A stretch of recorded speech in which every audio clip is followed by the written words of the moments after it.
নমস্কার, আশা করি প্রত্যেকেই ভালো রয়েছেন। আরও একবার স্বাগত জানাই আমাদের ইউটিউব চ্যানেল মিনময় সহজের পক্ষ থেকে। আজকে কথা বলবো NMMSC 2025-এর ফর্ম ফিল আপ কীভাবে করবেন তার A to Z step by step process. হ্যাঁ, national means cum merit scholarship বর্তমানে শুরু হয়ে গেছে। ক্লাস 8-এ পড়ার সময় এই স্কলারশিপটি দেওয়া হয়ে থাকে, সরকারি স্কলারশিপ। এখানে আপনাকে অনলাইনে ফর্ম ফিল আপ করতে হয়। ফর্ম ফিল আপ করার পর একটা পরীক্ষা হয়।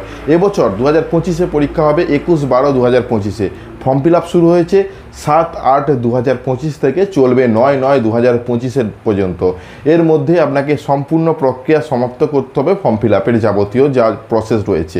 সেই প্রসেসটাই স্টেপ বাই স্টেপ আজকে দেখাবো। তারও আগে আরেকটা কথা জানিয়ে রাখি, অনেকেই কিন্তু না জানার কারণে ফর্ম ফিল আপ করতে পারে না। কি না জানার কারণে? অনেক স্কুল থেকে বলা হয় যে এটা সকলের জন্য নয়, এটা সকলের জন্য।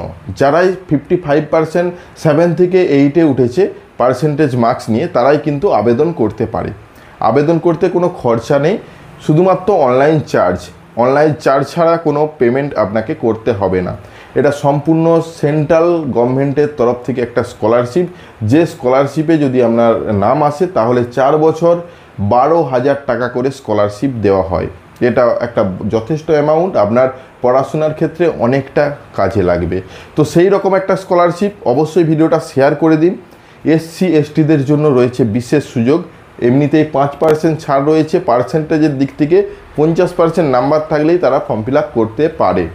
হ্যাঁ, তাছাড়াও SC ST হলে আরও সুবিধা রয়েছে, কাট অফ অনেক কম হয় এবং লিস্টে নাম আসার চান্স তাদের বেশি থাকে।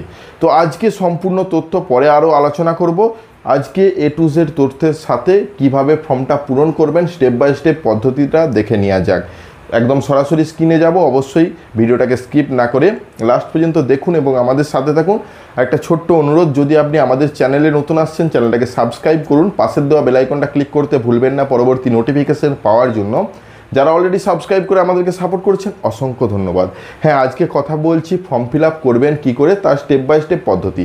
ওয়েবসাইট ভিজিট করলে কিন্তু তাদের পদ্ধতি দেওয়া রয়েছে, কিন্তু এলোমেলো করে আমরা একদম লাইভ আপনাদেরকে অ্যাপ্লিকেশন করে দেখাবো। চলুন সরাসরি স্ক্রিনের মধ্যে। ন্যাশনাল মিনস কাম মেরিট স্কলারশিপের সম্পূর্ণ অ্যাপ্লিকেশন প্রক্রিয়া দেখতে চলেছেন। সরাসরি যে অফিসিয়াল ওয়েবসাইটে আসতে হবে, banglarshikha.wb.gov.in। এই অফিসিয়াল ওয়েবসাইটে আসার পরেই আপনার সামনে এরকম পপ আপ আসতে পারে, যেটা বলা হচ্ছে যে এটি বর্তমানে লাইভ। নোটিশ সম্পর্কে আপনারা আগেই পেয়েছেন, ফর্ম ফিল আপের বিস্তারিত তথ্য দেখে নিন। দেখুন, এটাকে কেটে দিলাম। প্রথমে একটা লিঙ্ক দেওয়া রয়েছে নতুন করে, আবার নোটিশ, যেখানে ইউজার ম্যানুয়াল দেওয়া রয়েছে, অর্থাৎ কিভাবে আপনি ফর্মটা ফিল আপ করবেন সম্পূর্ণ তথ্য কিন্তু সেভাবে স্টেপ বাই স্টেপ পরপর দেওয়া রয়েছে। কিন্তু আমি এই স্টেপের মধ্যে যাব না, আপনাদেরকে লাইভ দেখাবো বলেছি। তো সেজন্য লাইভ অ্যাপ্লিকেশনে আমরা যাচ্ছি। সরাসরি আমরা নিউ রেজিস্টার যে অপশানটি রয়েছে ওখানে ক্লিক করব। ক্লিক করার সাথে সাথে আপনাদের সামনে প্রথমে লেখাটা আসবে central sector national means cum merit scholarship examination 2025। ওখানে ক্লিক করুন। ক্লিক করার সাথে সাথে কী কী লাগবে না লাগবে, কত পার্সেন্ট নাম্বার প্রয়োজন, সেগুলো সব দেওয়া রয়েছে। একজন কমেন্ট করেছে 75% ছাড়া ফর্ম ফিল আপ করা যাবে না। এখানে কিন্তু এলিজিবিলিটিতে সম্পূর্ণভাবে লেখা রয়েছে 55%, SC STদের জন্য 5% ছাড় রয়েছে। এবং এখানেও আবারও আমি মেনশন করছি যে 3.5 লাখ টাকা ইনকাম তার নিচে হতে হবে। সেটা অবশ্যই BDO অফিস থেকে নিয়ে আসতে হবে।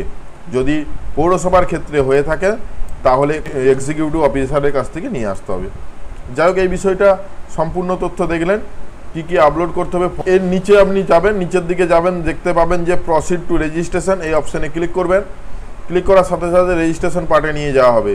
রেজিস্ট্রেশন পার্টে প্রথমেই রয়েছে ক্যান্ডিডেট নেম, তার লাস্ট নেম, তারপর রয়েছে বাবার নাম, লাস্ট নেম, জেন্ডার কি রয়েছে, সিকিউরিটি কোশ্চেন 1, 2। সিকিউরিটি কোশ্চেনগুলো এই কারণেই প্রয়োজন হয়, কারণ কি যদি পাসওয়ার্ড ভুলে যান তখন এই সিকিউরিটি কোশ্চেনের ব্যবহার করে আপনি পাসওয়ার্ডটা খুঁজে পেতে পারেন।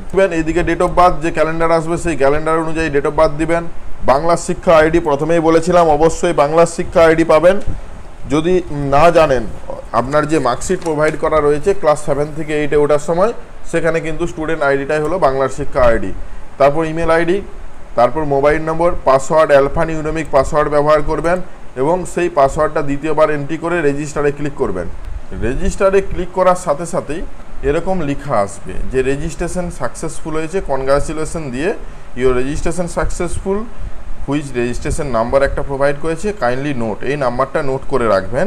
এবং পিন ডাউনলোড রেজিস্ট্রেশন ডিটেলস এবং লগ ইন করা হয়েছে তার পরবর্তীতে। তো ডাউনলোড করে নেবেন রেজিস্ট্রেশন ডিটেলসটা, অর্থাৎ রেজিস্ট্রেশন ফর্মটা, যেটা হলো এটা। তো এই কপিটা আপনাকে ডাউনলোড করে রাখতে হবে।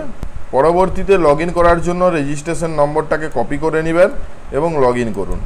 অ্যাপ্লিক্যান্ট লগ ইনে ক্লিক করার সাথে সাথে এই পেজে, প্রথম পেজে এসেছে এবং ওকে করলাম। রেজিস্ট্রেশন নম্বরটা অলরেডি লেখা রয়েছে এবং শুধুমাত্র পাসওয়ার্ড দিয়ে ক্যাপচার কোড প্লাস মাইনাস অপশানে যোগ বিয়োগ করে লগ ইন করুন। লগ ইন করার সাথে সাথে ইনফরমেশান এসেছে একটা, সেটা আপনি ওকে করে দিবেন এবং এই রকম পেজ আসবে যেখানে সমস্ত পার্টগুলো এখনও বাকি রয়েছে কমপ্লিট করার জন্য। কমপ্লিট করতে গেলে উপর দিকে যাবেন অ্যাপ্লিকেশান অপশানে।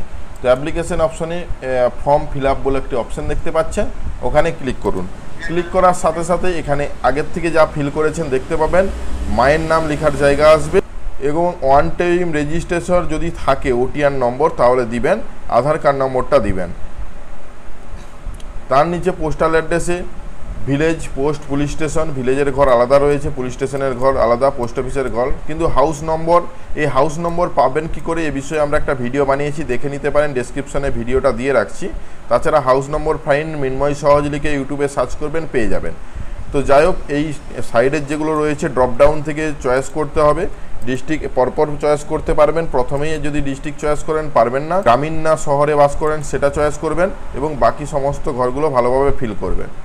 তারপর রয়েছে ইনস্টিটিউশন ডিটেলস, অর্থাৎ কোন ইনস্টিটিউশনে পড়াশোনা করছেন, বাংলা মিডিয়ামে না ইংলিশ মিডিয়ামে পড়ছেন। তারপর কোন ডিস্ট্রিক্ট ইনস্টিটিউটটা অবস্থিত, এটা ইনস্টিটিউটের ডিটেলস। সাব ডিস্ট্রিক্ট কী রয়েছে, এটা আপনি যদি অন্য ডিস্ট্রিক্টে পড়াশোনা করছেন তাহলে কিন্তু সেই মতো করে দিবেন। তারপর সেখানকার স্কুলের নাম পাবেন, সেই স্কুলের নামটা সার্চ করতেও পারেন বা সেখানে সরাসরি দেখতে পারেন, নামিয়ে দিয়ে দিবেন। তো স্কুলটা কি কোথায় অবস্থিত, গ্রামীণ না শহরে, সেটা এখানে চয়েস করবেন। কতর মধ্যে কত পেয়েছেন সেটা এখানে লিখবেন। আদার ডিটেলসে ক্যাটাগরি জেনারেল, এসসি, এসটি সেটা চয়েস করবেন এবং আপনি কি পিডব্লিউডি আছেন কি না, যদি থাকেন তাহলে কোন হ্যান্ডিক্যাপ সেটা দিবেন, নচেত নন করবেন। ইনকাম কত রয়েছে আপনার ইনকামটা, সেটা আপনাকে স্ল্যাবের মধ্যে লিখতে হবে এবং রিলিজন কি, হিন্দু, ইসলাম, বৌদ্ধ, জৈন সব রয়েছে, আপনার যেটা সেটা লিখবেন। ফ্যামিলি ইনকাম সার্টিফিকেট যেটা আপনি নিয়েছেন ভিডিও থেকে, তাতে কত টাকা অ্যানুয়াল ইনকাম বছরে, অনেক ক্ষেত্রে ভিডিও ইনকাম মাসে করা থাকে, সেটাকে বছরে করবেন, সেই বছরে ইনকামটা এখানে বসাবেন। হোস্টেলে থাকেন কিনা সেটা ইয়েস অথবা নো করবেন। তারপর অনাথ কিনা বললে নো অপশন আসবে। ম্যারিটাল স্ট্যাটাস, এখানে কিন্তু ভুল করে ম্যারিড করে দেয়, কারণ এটা আনম্যারিড হবে, এটা স্টুডেন্টের marital status. Admission fees, others fees, tuition fees, এইগুলো আপনি যে ভর্তি হয়েছেন সেই ভর্তি রসিদ থেকে আপনাকে নিতে হবে। তো সেই ভর্তি রসিদে কত টাকা আপনার ভর্তির সময় লেগেছে সেটা এখানে বসিয়ে দিবেন এবং আদার্স ফিস, টিউশন ফিস যদি আলাদা করে থাকে তাহলে দিবেন। পেরেন্ট, বাবার অকুপেশন কি, এর মধ্যে থেকে পেলে ভালো, নাহলে আদার্স অপশন পাবেন। তারপর ব্যাঙ্ক অ্যাকাউন্ট ডিটেলস, প্রথমে অ্যাকাউন্ট নম্বর, আইএফএসসি কোড, তারপর লিখতে হবে ব্যাংকের name, full state bank of India এভাবে লিখবেন, ব্রাঞ্চ নেম লিখবেন। তারপর আপলোড করতে হবে ফটো, হ্যাঁ অবশ্যই এক কপি ফটো আগের থেকে স্ক্যান করে রাখবেন। ছবি আপলোডের বিস্তারিত তথ্য কিন্তু এখানে দেওয়া রয়েছে, 50 কেবির মধ্যে হতে হবে। তো এই যে প্রবলেম, অথচ বলেছে লাইট কালার ব্যাকগ্রাউন্ড ব্যবহার করতে হবে, সম্পূর্ণ ভালোভাবে এটা কিন্তু হতে হবে। তারপরে সেভ করবেন, সেভ করার সাথে সাথে সম্পূর্ণ ডিটেলসটা সেভ হয়ে যাবে। দেখুন লেখা হচ্ছে সেভ সাকসেসফুলি। কোন নিচে যাবেন, তারপরে আপনি চাইলে এখনও এডিট করতে পারেন, দেখে বুঝে সব কিছু ঠিকঠাক করে লক ডিটেলসে ক্লিক করবেন। যখনই আপনি লক ডিটেলসে ক্লিক করতে যাবেন তো সব কিছু দেখবেন, যদি ভুল থাকে এডিট করবেন। লক মাই ডিটেলস আরেকবার অপশান আসবে কনফার্ম করার জন্য। লক করার সাথে সাথে please proceed to documents verification HOI, অর্থাৎ হেড অফ দ্য ইনস্টিটিউটের কাছে একটা ডকুমেন্টস পাবেন যেখানে সই করিয়ে আনতে হবে। নেক্সট করবেন। নেক্সট করলে যেরকম পেজটা আসবে, এখানে এই পেজটাকে আপনাকে ডাউনলোড করতে হবে, যেখানে HOI এর ডিক্লারেশন রয়েছে, যেটা হলো এটা হলো ফর্ম। এই ফর্মটা আপনাকে প্রিন্ট আউট করে নেবেন, প্রিন্ট আউট করে বার করবেন। এটা হলো HOI ডিক্লারেশন, এখানে আপনার সমস্ত নাম, ডিটেলস সব কিছু রয়েছে। এখানে সিগনেচার করবেন ক্যান্ডিডেট এবং সিগনেচার করবে হেডমাস্টারমশাই বা মিস্ট্রেস যিনি রয়েছেন। এই ফর্মটা এনে আবার আপলোড করতে হবে। কোথায় আপলোড করতে হবে সেটাও আমি দেখাচ্ছি। দেখুন, যদি না এই অপশানটা আসে, যদি প্রথমে ফিরে যাই, তাহলে যদি এরকম অপশান চলে আসে তাহলে দেখবেন যে অ্যাপ্লিকেশান সেভ লকড হয়ে আছে, বাকি এখনও ডকুমেন্টস আপলোড বাকি রয়েছে, ফাইনালাইজ অ্যাপ্লিকেশান বাকি রয়েছে। এই অবস্থায় যদি আপনার মনে হয় যে ডাউনলোড করতে হবে আরেকটা কপি, তখন উপরে অ্যাপ্লিকেশানে যাবেন, এখানে আপলোড ডাউনলোড দুটো অপশান দেখতে পাচ্ছেন। ডাউনলোড হলো অ্যাপ্লিকেশান ফর্ম এবং যেটা হেডমাস্টার মশাইয়ের ডিক্লারেশন ফর্ম, সেই দুটো কপি। এবং আপলোড যখন সই করে নিয়ে আসবেন, তখন এখানে আপলোডে অপশানে ক্লিক করে এই 3টে ডকুমেন্টস আপলোড করতে হবে। কি কি আপলোড করতে হবে? HY declaration copy, income certificate এবং কাস্ট সার্টিফিকেট। অবশ্যই আমার ক্ষেত্রে আমি কাস্টের আওতায় রেখেছি, সেজন্য কাস্ট।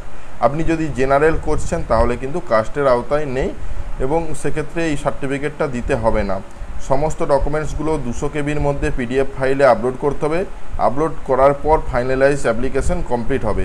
কমপ্লিট নিয়ে আলাদা একটা ভিডিও বানাবো, সেখানেও বিস্তারিত তথ্য দেব। আজকে শুধুমাত্র অ্যাপ্লিকেশন যতদূর করা যায় প্রথম স্টেপে সেটা করে দেখালাম। ধন্যবাদ। আশা করি প্রথম পার্টে যতটা দেখানো সম্ভব সেটা দেখিয়েছি। পরবর্তীতে আপলোড থেকে শুরু করে আরও ইম্পর্টেন্ট তথ্য প্রকাশ করব এই স্কলারশিপ সম্পর্কে। অবশ্যই আমাদের সাথে জুড়ে থাকুন। চ্যানেলে নতুন হলে চ্যানেলটাকে সাবস্ক্রাইব করুন, পাশের দেওয়া বেল আইকনটা ক্লিক করতে ভুলবেন না পরবর্তী নোটিফিকেশান পাওয়ার জন্য। আর যারা অলরেডি সাবস্ক্রাইব করে আমাদেরকে সাপোর্ট করছেন, অসংখ্য ধন্যবাদ। এভাবেই পাশে থাকবেন। দেখা হচ্ছে নতুন কোনো ভিডিও নিয়ে। ধন্যবাদ।